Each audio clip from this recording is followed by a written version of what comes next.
Alô você, o nosso vídeo já vai começar. Então, antes de começar, por favor, inscreva-se no nosso canal, curta e também ative o sininho para receber as novidades, tá bom? Vamos abrir a palavra de Deus em Atos dos Apóstolos, capítulo 12. Atos dos Apóstolos, capítulo 12. Leremos versos de 1 a 11, mas eu peço a você que deixe a sua Bíblia aberta. Diz assim a palavra de Deus: por aquele tempo, mandou o rei Herodes prender alguns da igreja para os maltratar, fazendo passar a fio de espada a Tiago, irmão de João. Vendo ser isto agradável aos judeus, prosseguiu prendendo também a Pedro, e eram os dias dos pães asmos.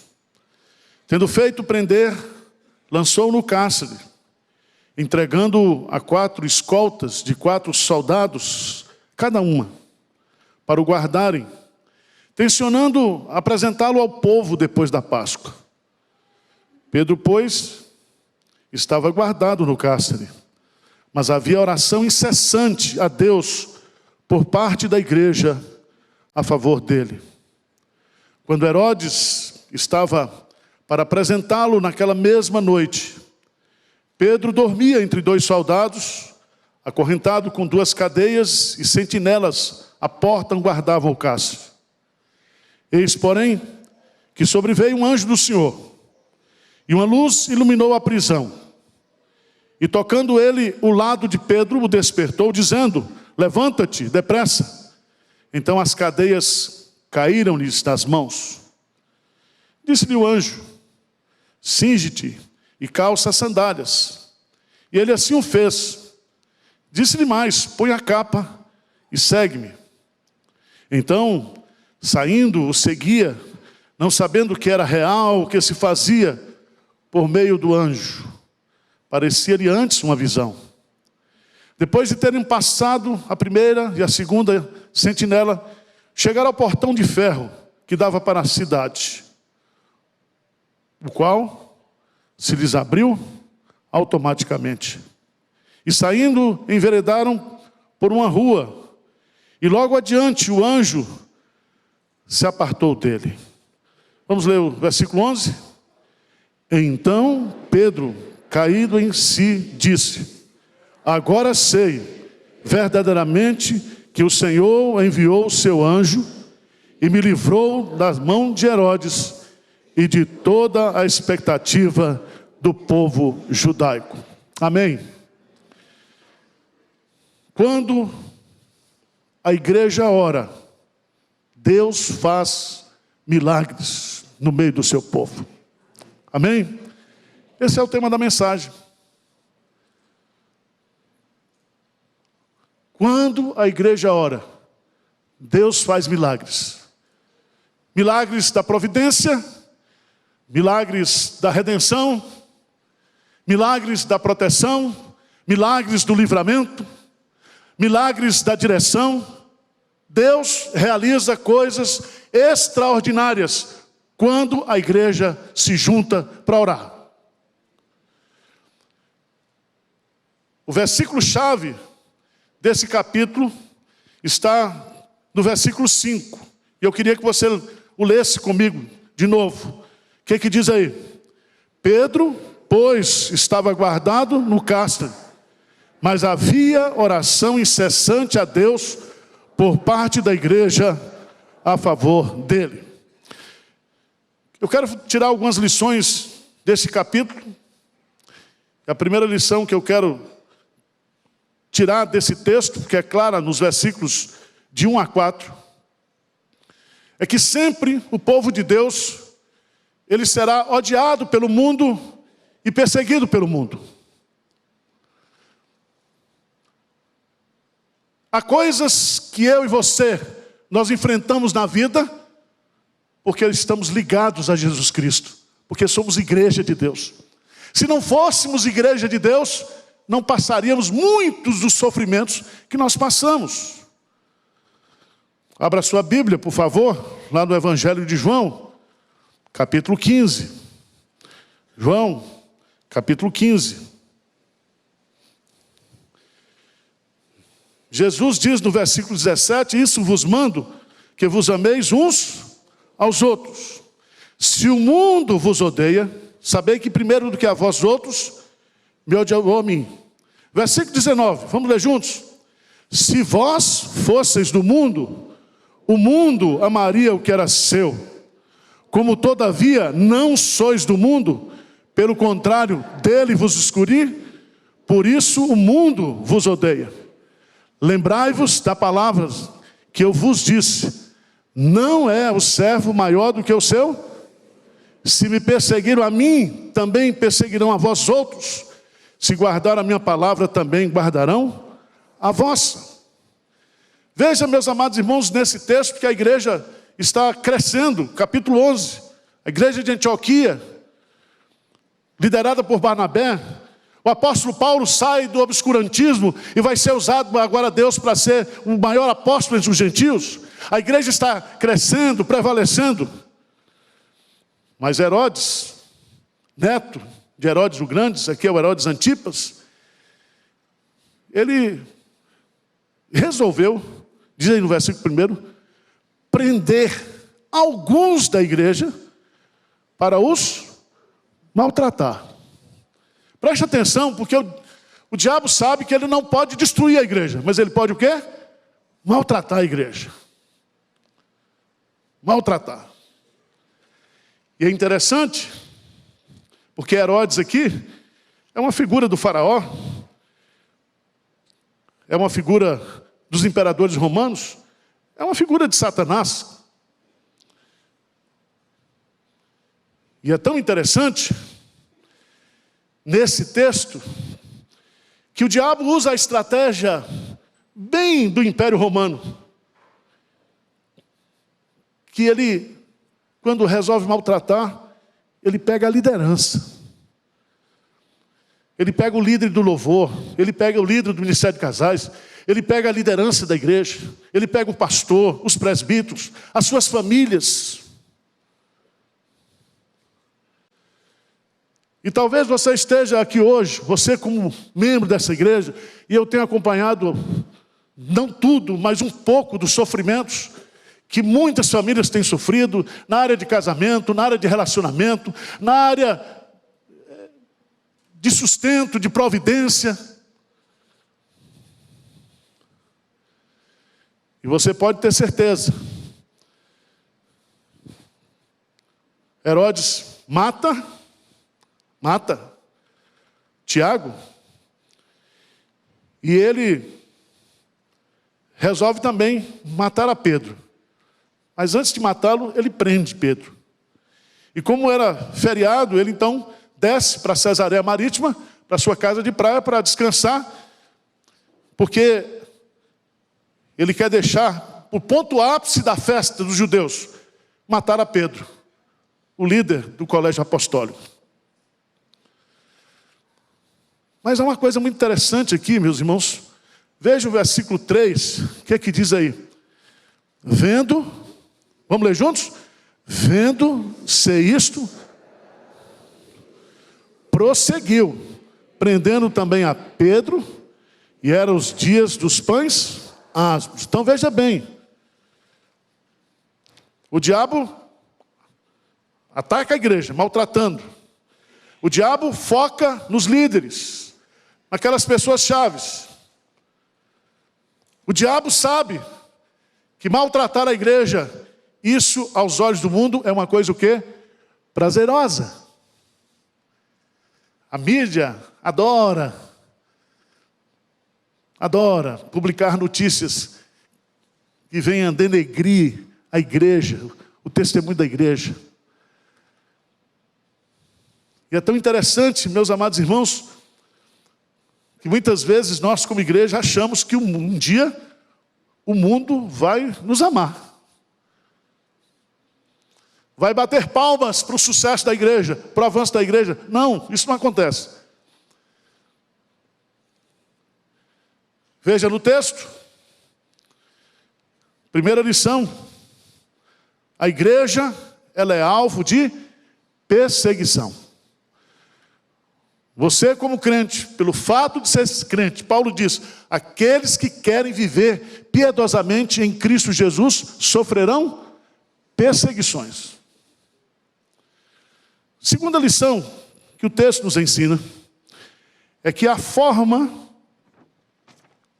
que nós temos para resistir e vencer essa perseguição é a oração coletiva. Nós, como igreja, precisamos orar para vencer a perseguição do mundo. Veja, no versículo 5, Pedro, pois, estava o quê? Guardado no cárcere. Eu gosto dessa palavra guardado, porque estava guardado mesmo. Ele tinha 2 soldados do lado dele, e ele tinha 4 grupos de 4 homens, 16 homens, protegendo Pedro. Pedro era uma ameaça. Mas o pior, ou o melhor, é que Pedro está dormindo. Não sei se ele tomou Rivotril, Lexotan, mas está dormindo. Ele deve ter recitado o Salmo 8, né?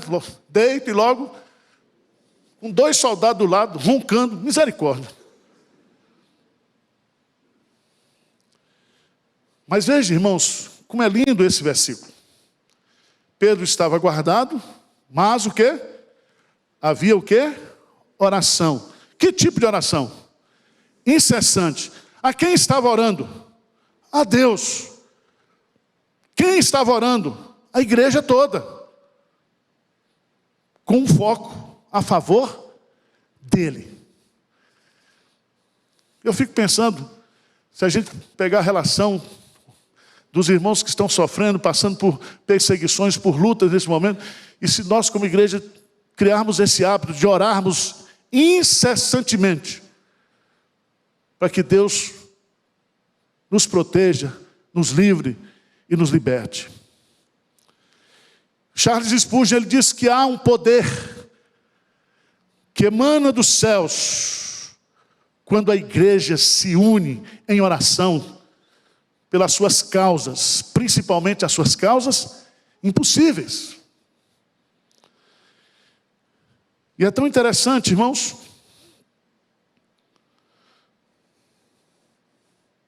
tão interessante, que Deus, Ele derrota Satanás por meio do poder de uma igreja que ora. Presta atenção. Deus, na sua soberania, ia libertar Pedro. Pedro não iria morrer. Mas para ele libertar Pedro, ele põe a igreja para orar. Deus predestina os fins, mas Deus predestina também os meios. John Piper diz que Deus exerce a sua soberania no mundo através da vida de oração da igreja. Quando a igreja ora, Deus intervém. Deus revela que Ele é soberano, que Ele é poderoso. É a estratégia de Deus. Alguns presbiterianos mais cabeçudos acham que é o contrário. Não, se Deus predestinou mesmo, se Deus já vai fazer, não precisa orar, não. Não. A oração é um meio. Há coisas que só irão acontecer dentro do plano soberano de Deus se a igreja orar.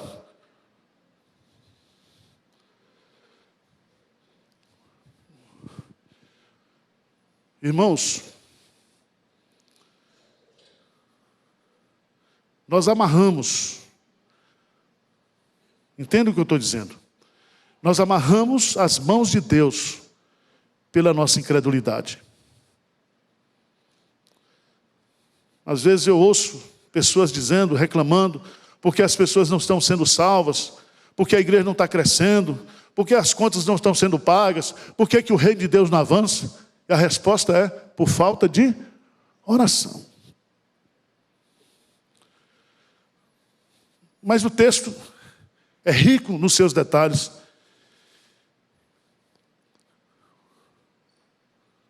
O diabo persegue a igreja. A igreja resiste à perseguição com oração. E o que acontece? O que acontece quando a igreja ora? Diante da perseguição, diante das suas lutas, diante dos seus problemas, diante dos seus desafios, o que acontece? Vamos ver para o texto? Versículo 7.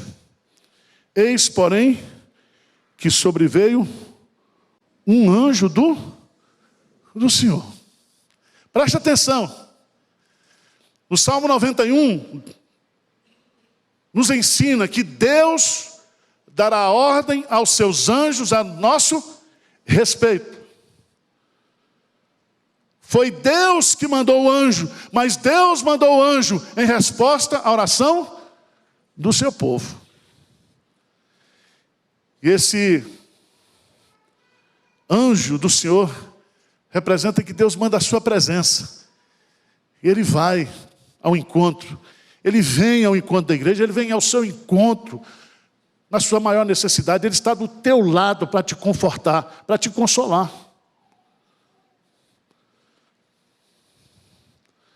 Por favor, dá um pulinho lá, em Atos dos Apóstolos, capítulo 23, versículo 11.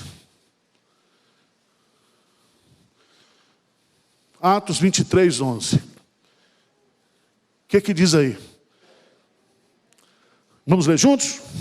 Atos 23, 11.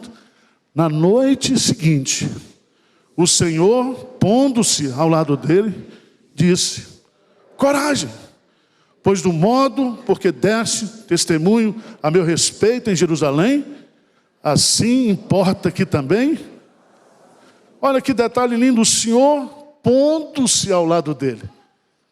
Ele está conosco. O anjo do Senhor, que é Jesus, acampa-se ao redor daqueles que o temem.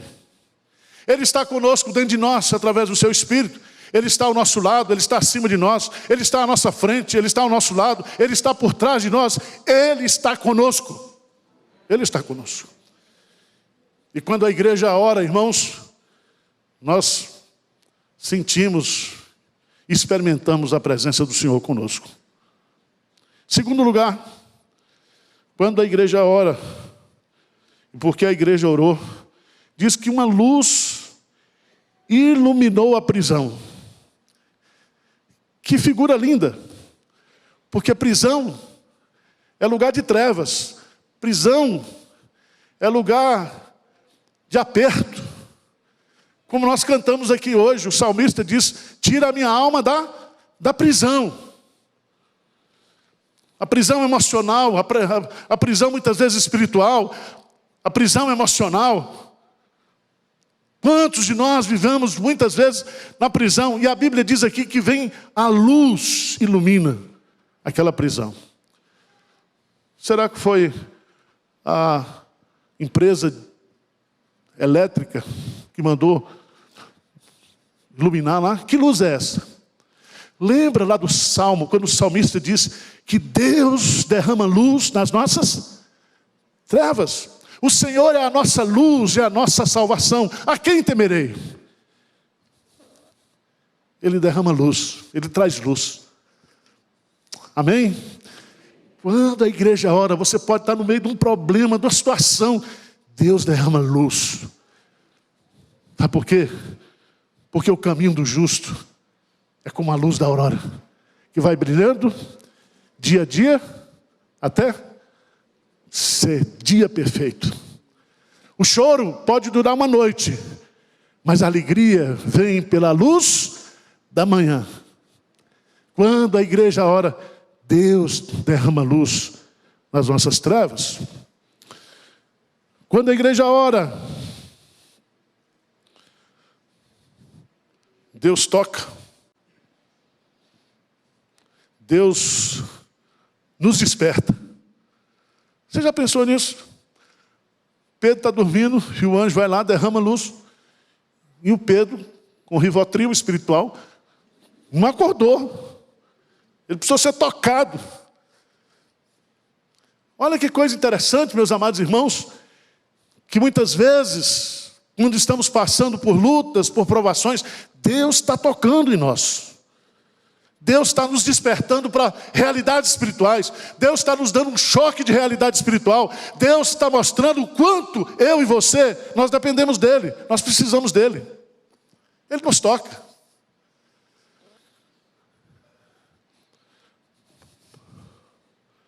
Mas não somente isso. Deus nos levanta. Veja a ordem de Deus. Levanta-te depressa. Irmãos, o nosso Deus é o Deus que levanta o abatido. A tendência nossa diante dos problemas dessa vida é nos debruçar, é sentar, é deitar, é cair. Mas o nosso Deus, Ele nos levanta. Amém? Veja lá o Salmo 37. Salmo de número 37. Eu queria que você lesse.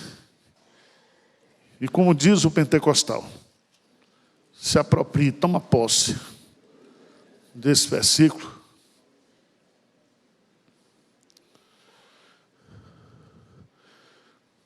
Salmo 37, 23 e 24. Bem forte, vamos lá, toma posse.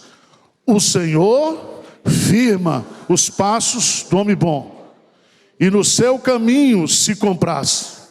Se cair, não ficará prostrado, porque o Senhor o segura pela mão. Louvado seja Deus. Você cai, mas Ele está agarrado com você, Ele está segurando você. Você se prostra, mas Ele não larga você. Você está nas mãos dEle. É como aquela criança que está andando, cai, mas o pai segura pela mão e levanta. Mas, irmãos, há mais detalhes nesse texto. Diz que quando ele diz, levanta-te depressa, então as cadeias, o quê? Caíram-lhe das mãos. Quando a igreja ora, Deus manda libertação. Deus quebra cadeias. Você sabia disso? As correntes que nos prendem, que nos oprimem, as situações das mais difíceis que nós passamos, quando a igreja ora, Deus manda libertação. O Espírito do Senhor, disse Jesus, está sobre mim e me ungiu para proclamar libertação a todos os que estão cativos. Ele é o nosso libertador. E não há situação, não há grilhão que possa segurar você, prender você, seja vício, seja pecado, seja Satanás. Ele nos liberta. Ele é poderoso. Ele é o nosso libertador. Mas, versículo 8, disse o anjo, cinge-te, calça as sandálias. Ele assim o fez. Disse-lhe mais, põe a capa e segue-me. Quando a igreja ora, irmãos, Deus dá direção. Para que a gente saia da prisão, para que a gente vença essa tribulação, essa provação, essa perseguição. Ele vai na frente. E uma das coisas mais lindas desse texto, eu não sabia que portão automático era tão antigo. Mas diz que quando ele chega lá, o portão se abre o quê? Automaticamente. Eu acho que tinha aquele cartãozinho lá, vende-se portão automático. Deus dá direção e Deus abre portas de forma automática. Louvado seja Deus por isso. Eu e você, nós não podemos ser prisioneiros de sofrimentos, de pecados, de vícios, nada, nada. Se, pois, o Filho vos libertar, verdadeiramente sereis livres. Livres. E aí, meus amados irmãos, o texto é maravilhoso. Saindo, Deus conclui o milagre. Enveredaram por uma rua, e logo o anjo se apartou dele. Eu fico pensando, por que o anjo não foi com ele para o culto de oração? Mas se apartou dele. Se ele chegasse com o anjo lá, ia ser uma confusão tão grande. Porque os milagres na vida da igreja são feitos por Deus. Se não foi Deus que fez, não é milagre. A melhor coisa na minha vida, na sua vida, na nossa experiência como crentes, como servos de Deus, é saber que aquilo que eu tenho, que aquilo que eu consegui, foi Deus que fez. Foi Deus que fez. Versículo 11. Então, caindo em si, disse, vamos ler juntos? 11. Agora sei verdadeiramente que o Senhor enviou o seu anjo e me livrou da mão de Herodes e de toda a expectativa do povo judaico. Verdadeiramente, eu sei que foi o Senhor que me livrou. Foi o Senhor que me livrou. E aí, considerando ele a sua situação, vai lá para a casa de Maria, mãe de João Marcos, que escreveu o Evangelho, onde muitas pessoas estavam congregadas e oravam. Quando ele bateu no postigo, no portão, veio uma criada chamada Rode, ver quem era. Reconhecendo a voz de Pedro, tão alegre ficou, que nem o fez entrar, mas voltou correndo para anunciar que Pedro estava junto do portão. Eu gosto dessa menina, essa menina é crente. Primeiro, ela reconheceu a voz de Pedro. Segundo, ela foi tomada por grande alegria. E ela chega e diz, olha, é Pedro. É Pedro. Mas como acontece comigo e com você, a gente ora, e quando Deus realiza o milagre, diz, será que é verdade mesmo? Lembra do pai de João Batista? Zacarias, casado com Isabel, eles oraram durante mais de 30 anos para que Deus concedesse um filho. E o anjo Gabriel vai lá e diz, olha, a tua oração foi respondida. Ele diz, eu não acredito. Mas, meu irmão, se passou tantos anos. Então você vai fazer o seguinte, vai ficar mudo até o menino nascer. Pronto. E vocês sabem que até o nome ele teve que escrever numa tábuazinha, João Batista. João Batista. E aqui, meus amados irmãos, eu queria que você entendesse o que aconteceu. Veja no capítulo 12, versículo 17. Ele, porém, fazendo-lhe sinal com a mão, para que se calasse, contou-lhes como o Senhor o tirara da prisão. Quem foi que tirou? O Senhor. E eu estou dando testemunho aqui para vocês que estavam orando aqui por mim, que Deus respondeu a oração de vocês. Louvado seja o nome do Senhor. Deus respondeu. E esse texto é maravilhoso porque ele diz assim, e saindo-se, versículo 17, retirou-se para outro lugar. E agora o Espírito Santo tira Pedro de cena, porque vai entrar o apóstolo Paulo. E ninguém mais sabe, a partir daqui, no registro de Lucas e do Novo Testamento, para onde ele foi. Mas o texto termina.